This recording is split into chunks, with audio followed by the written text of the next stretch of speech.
Hi அனைவருக்கும் வணக்கங்க. இன்னைக்கு நம்ம பார்க்க போகிறது சண்டேக்கான விழாக்கு தாங்க பார்க்க போகிறோம். எவ்ரி சண்டே வந்து பார்த்திங்கன்னா என்ன செய்கிறதுன்றது வந்து நம்மளுக்கு எப்பயுமே ஓடிட்டுருக்க ஒரு விஷயம். இன்றைக்கி நம்ம பார்க்க போகிற ரெசிபி வந்து பார்த்திங்கன்னா சிக்கன் குழம்பு தாங்க பார்க்க போகிறோம்.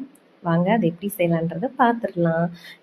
இப்போ வந்து பார்த்திங்கன்னா நான் வந்து ஒரு குக்கரில் வந்து நெய் கொஞ்சமாக எண்ணெய் சேர்த்துட்டு அதோட சோம்பு, பட்டை, கிராம்பு அந்த மாதிரி ஃப்ளேவர்ஸ் வந்து உங்களுக்கு பிடிச்சதை ஆட் பண்ணிக்கோங்க.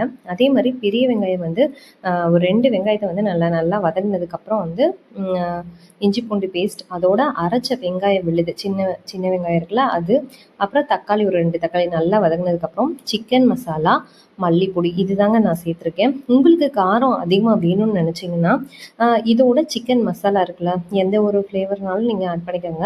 சிக்கன் மசாலா சேர்த்துட்டு கொஞ்சமாக சிக்கனை அதோட பெரட்டிட்டு கொஞ்சம் உப்பு சேர்த்துட்டு கொஞ்சமாக வேக வைங்க. அப்புறம் வந்து குக்கரில் வந்து மூடி வைக்கிறதுக்கு முன்னாடி வந்து கொஞ்சமாக புதினா, மல்லி சேர்த்துட்டு குக்கரில் வந்து ஒரு 2 விசில் வந்து விட்டுடலாம்.